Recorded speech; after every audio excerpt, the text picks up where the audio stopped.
There was a time when Doja Cat was unstoppable.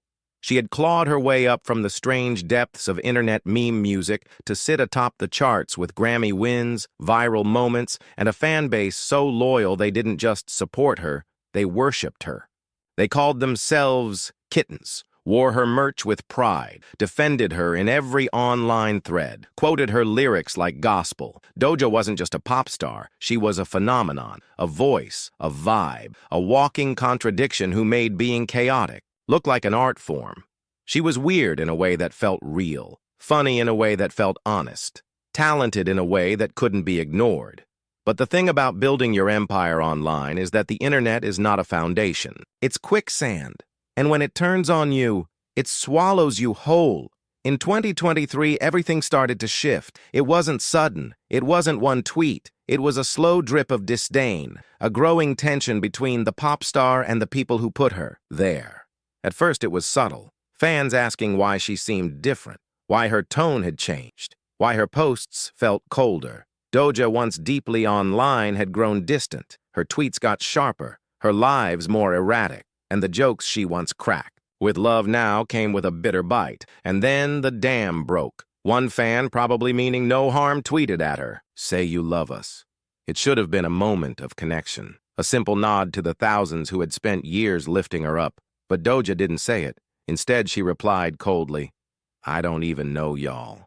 The internet froze. That one sentence felt like betrayal, the kind that cuts deeper than any scandal, because this wasn't some leaked video or paparazzi rumor. This was her, in her own words, disowning the very people who had made her famous.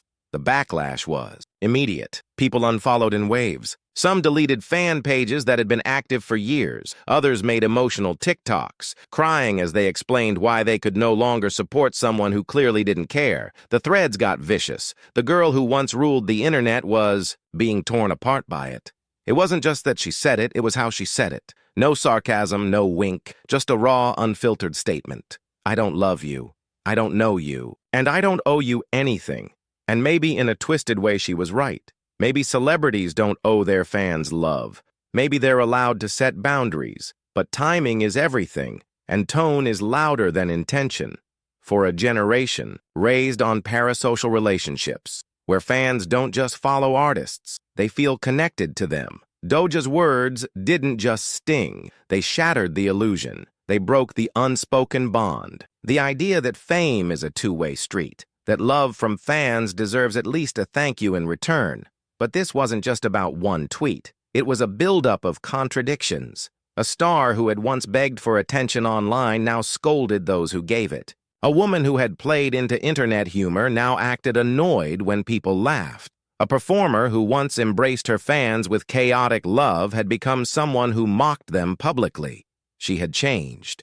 Or maybe she was finally showing who she had always been beneath the persona. As the days went on, it got worse. Screenshots surfaced, more replies, more shade. Someone called her out for her past scandals. She fired back. Another fan mourned the old Doja. They got blocked. It was as if she was clearing house, burning the bridge between artist and audience with every keystroke. And whether it was a meltdown, a rebrand, or a cry for help, no one could tell. All anyone knew was that the love had died, not quietly, but loudly, online, in front of the world. Behind the scenes, her team panicked. They knew the numbers. Streaming was dipping. Engagement was down. Press was cautious. But Doja didn't seem to care. Or if she did, she didn't show it. She kept posting, kept mocking, kept pushing fans away like they were stains on her success. And maybe that was the point. Maybe after years of being built up by strangers, she was finally tearing down the false version of herself they thought they owned. But the way she did it, public, cold, cruel, left scars that wouldn't fade. This wasn't just a pop star being rude. This was a rupture, a cultural moment, a reckoning, where the lines between fandom and fame were redrawn, painfully, in real time, and Doja Cat, for better or worse, was at the center of it, not as a victim, not as a villain, but as a mirror, reflecting the uncomfortable truth that the pedestal we place our idols on is also the place where we watch them fall. The internet has a short memory, but pain has a way of engraving itself deep. especially when it comes from someone you once believed in. After Doja Cat's comment, "I don't even know y'all," went viral, her fan base began to fracture, and not just in the way stan wars usually do. This time it was personal. There was grief in the posts, grief from people who had once stayed up all night to stream her songs, who had defended her during previous scandals, who had seen her not just as a musician but as a piece of themselves. Now those same people were deleting her songs from playlists. They were unfollowing in silence, not out of rage, but disappointment. She didn't just lose fans, she lost believers. The numbers told the story with brutal clarity. Overnight, she lost over 200,000 followers on Instagram. Fan pages, once obsessive and proud, posted goodbye messages and disappeared. On TikTok, people stitched her tweets with heartbreak, disbelief, anger. And beneath those videos, the comment sections became virtual group therapy sessions, where fans tried to process what had just happened. It was like a breakup, messy, public, confusing, but the heartbreak was one-sided. Doja didn't flinch. She tweeted more. Cryptic things, aggressive things, things that felt like inside jokes no one else was in on. One moment she'd post a selfie with the caption, "This is my cult," and the next she'd be mocking her own fans for calling themselves kittens. "You named yourself," she snapped. "I never said I wanted that." It wasn't just rejection. It was erasure, like she was deleting the very community that helped her become a superstar. And every word she typed became another crack in the pedestal she once stood on. But behind the public display, there was another story playing out, one hidden from the timelines: burnout, creative exhaustion, isolation. Sources close to her began to whisper that she was tired, not just from touring or making music, but from pretending to be bubbly, pretending to be grateful, pretending to be someone the internet could mold into their dream girl. Doja had always been unpredictable, but this version of her, cold, sarcastic, unfiltered, felt like someone who had finally stopped performing. Fame had never been gentle with her, from the moment Say So exploded during the pandemic. Her life had gone from fringe fame to international obsession. She was on every stage, every show, every award circuit, and the internet wanted more memes, more TikToks, more chaos. She became the main character on platforms designed to devour main characters. And in return, she tried to give them what they wanted. She danced, she joked, she overshared. She performed until the line between Doja the artist and Doja the product completely blurred. But every performance has an end, and in 2023 it seemed like she had reached hers. She wasn't tweeting to provoke. She was tweeting like someone finally ripping off the costume. And what lay underneath wasn't cute or quirky or memeable. It was messy, angry, maybe even a little broken. The media, of course, had a field day. Headlines screamed about her meltdown, implosion, disrespectful behavior. Think pieces emerged overnight. The fall of Doja Cat, why we shouldn't stan celebrities. When parasocial bonds break, everyone had an opinion, and few offered grace. The same outlets that once crowned her the queen of internet pop were now documenting her downfall in real time, and still she didn't stop. On Instagram Lives, she rolled her eyes at the outrage. She questioned the concept of fame. She said fans were obsessed with a fantasy. "I'm not your friend," she said plainly. "I'm not your hero. I make music. That's it." It was the kind of brutal honesty that artists rarely say out loud, and maybe that's why it hurt so much. Because somewhere deep down, her fans knew she was right. They didn't really know her, but they wanted to, and she had let them believe they could. The dissonance was staggering. Here was a woman, one of the most talented artists of her generation, choosing to detonate the very system that had made her rich, famous, adored. But the explosion had collateral damage. Real people, real feelings. People who had tattooed her lyrics on their skin. People who had found comfort in her weirdness. People who had seen her as a beacon in a culture of sameness. And now they were left staring at the smoke, trying to understand what had happened. What was this? A rebrand, a breakdown, a rebellion. No one knew for sure. Maybe it was all of those things. Maybe it was none. But what was clear was this: Doja Cat wasn't just shedding fans. She was shedding her skin. And in the process, she was daring the world to see her, not as a star, but as a person, a person with edges, with shadows, with limits, and whether the world would accept her like that or crucify her for it. Was the story still being written? Doja Cat had always danced on the edge of chaos. It was part of her allure. She was unpredictable in a way that felt magnetic. An artist who didn't just push boundaries. She laughed at them. But in 2023, that edge had become a blade, cutting deep into the very fan base that once protected her like a fortress. And the world was watching it happen, not behind closed doors, not in some leaked document, but live, tweet by tweet, post by post. Disappointment turned to outrage. Outrage turned to confusion, and confusion turned to distance. The once buzzing fandom had grown quiet. The timeline wasn't full of memes and support. It was full of reckonings. There was a moment, a few weeks after her infamous tweet, when it all felt like it might crack open completely. Doja went live, sitting in low light, phone held close, her eyes shadowed by whatever was weighing on her. She didn't cry. She didn't apologize. She just talked, bluntly, rawly, almost like she wasn't sure anyone was listening. She said fame was a sickness, that the internet had made her into something she didn't recognize, that she didn't want to smile for people anymore. And then with a shrug, she said, "If you don't like me, leave. I'll still be here." And people did leave, by the hundreds of thousands, on Instagram, on TikTok, on Twitter. The fan pages that once updated hourly now sat abandoned. Spotify numbers dipped slightly, then stabilized. Her music was still streamed, but the fever was gone. The devotion had dried up. What was left were the core fans, the ones who had always seen her more clearly, or maybe the ones too numb to care. But the ecosystem had shifted. The idol was no longer untouchable. She had descended from the pedestal, not gracefully, but violently, and the ground was still shaking. What hurt most was the silence that followed, not Doja's silence. She was still talking, still tweeting, still being herself in the messiest, most defiant way, but the silence from the people who had once loved her loudly. It was like watching a house party where everyone had left, but the music still played. She was still dancing, still performing, but no one was clapping anymore. No more viral dances, no more global fan challenges, just a woman in a room full of echoes. Industry insiders debated her fate. Would she bounce back? Could she recover? Some said yes. Controversy is fuel in pop. Music, after all. Others said the damage was too deep, that the emotional betrayal was a wound that wouldn't close. And then there were those who didn't see it as a fall at all.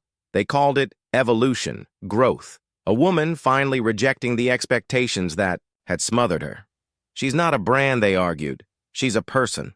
Let her be messy. But that's the paradox of pop stardom. The same fans who say they want realness also want consistency. They want vulnerability, but only the kind that feels palatable, digestible, safe. Doja wasn't offering that anymore. She wasn't crying in a studio thanking fans for their support. She was calling out the parasocial trap. She was mocking the culture that had built her up with filters and fantasy. And that made people uncomfortable. Because what do you do when your favorite artist stops pretending? Her team, clearly torn, tried to strike a balance. They scheduled music drops, pushed promo, rebranded her visuals. Darker, grittier, more stripped back. But Doja didn't seem interested in playing the game. She was distant in interviews, disinterested, on red carpets. And when she did speak, it was often to undermine the very media trying to spin her story. "I don't care what they write," she said in one press snippet. "They never got it right anyway." And maybe that was the point. Maybe Doja had spent so long being misunderstood that she finally stopped trying to explain herself. Or maybe she realized that no matter how hard she tried, the internet would always want something more. More access, more vulnerability, more product. And she had nothing left to give. Still in the midst of the noise, something honest was happening. Stripped of filters and fan service, Doja was becoming something rare. A celebrity refusing to be a fantasy. It wasn't always graceful, it wasn't always kind, but it was real. And in an era where everything is curated, that kind of rawness is almost radical. Fans who stayed began to see the shift as something deeper than rebellion. They saw a woman reclaiming her voice, even if it meant losing everything. And in that, there was a strange kind of power. Not the kind that trends, the kind that survives, Because in the ruins of her fan base, in the quiet after the storm, Doja Cat wasn't smiling for the camera. She wasn't holding up a trophy. She wasn't doing what the industry wanted. She was just existing, flawed, honest, and unfiltered. And somehow that mattered. For most artists, reinvention comes with a plan, new era, new look, new sound, a carefully crafted narrative rolled out through press junkets and filtered Instagram posts. But Doja Cat didn't come with a plan.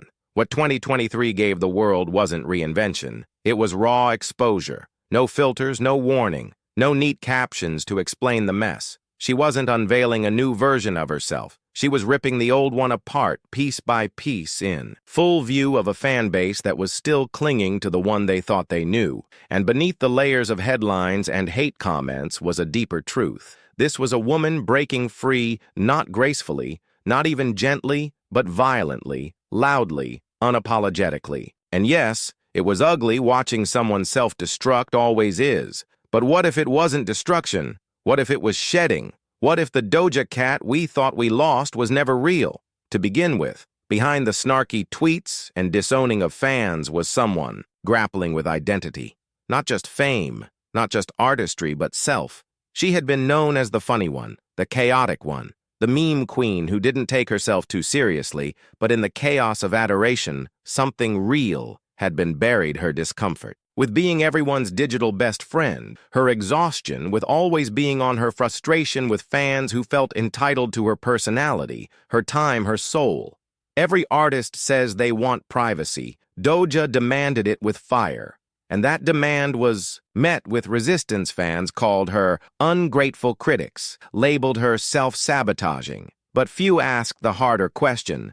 What does it cost someone to constantly perform happiness in an industry built on emotional labor where your smile is currency, your accessibility is expected, and your breakdown is entertainment? Doja had given everything to the screen, the jokes, the songs, the late-night live streams where she sang off-key and showed her messy room. The rawness that once made her beloved had become a weapon against her. The internet didn't just want her. They wanted her to perform who they believed she was, and in 2023, she broke that illusion on purpose, with a wrecking ball of indifference. There's a clip from a live show during this period where she stands under harsh red lights surrounded by smoke, the crowd roaring and her face unreadable. She doesn't dance, she barely speaks. She sings like someone doing a job, not chasing a dream.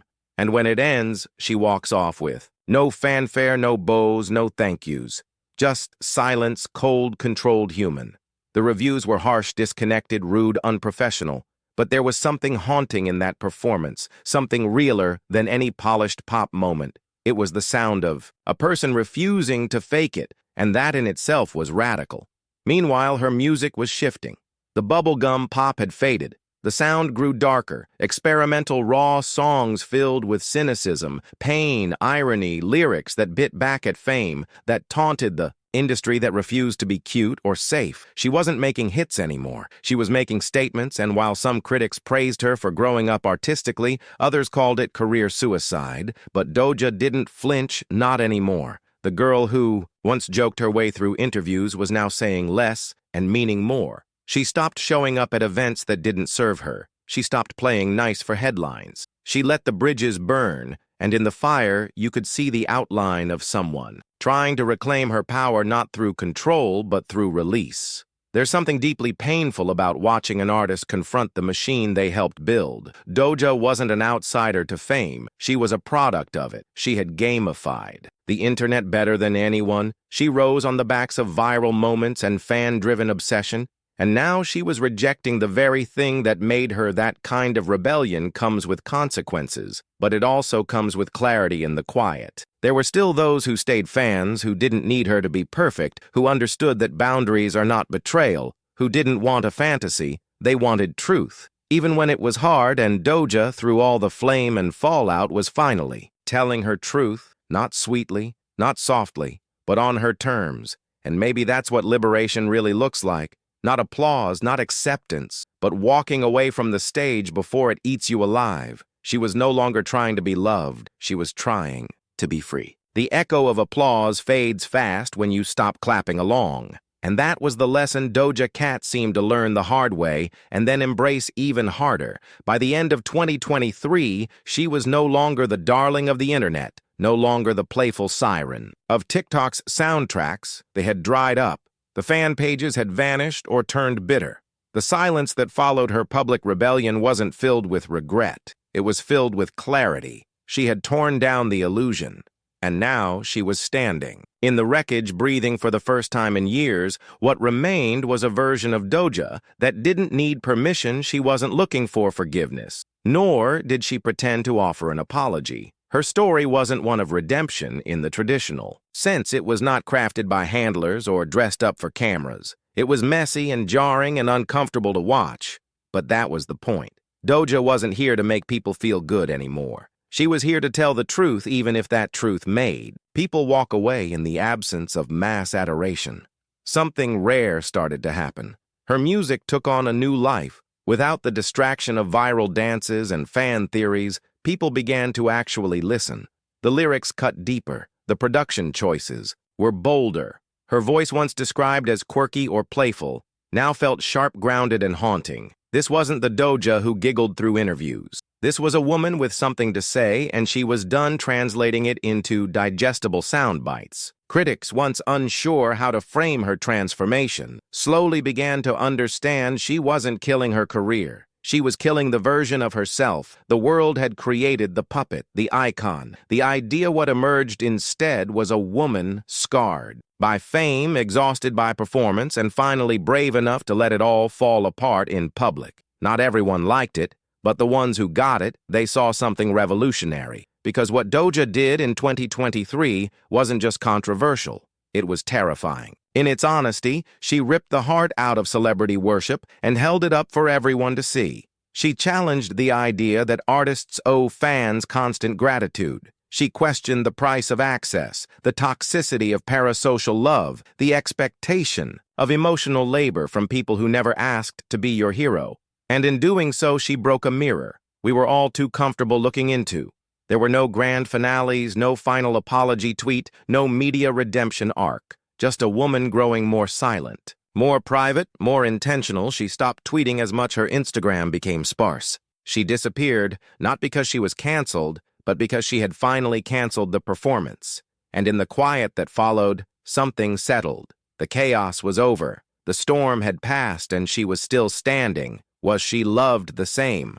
No, but she was respected in a new way, not by everyone, but by those who understood what it means to survive the industry and still be able to look in the mirror and recognize yourself. The price she paid was high. She lost fans' endorsements and maybe a part of her old self, but she gained something else. Agency boundaries, truth, and in an industry that often demands artists lose themselves in order to be adored, that kind of self-possession is nothing short of radical for the world. Doja Cat's 2023 will always be remembered as the year she blew up her fan base, but for her, maybe it was the year she got free, the year she stopped chasing love from strangers, the year she chose discomfort over dishonesty, the year she found herself, not in the spotlight but in the shadows it left behind. And maybe that's where real freedom lives. Not in fame, not in applause, but in walking away from both with your head held high and your truth finally intact.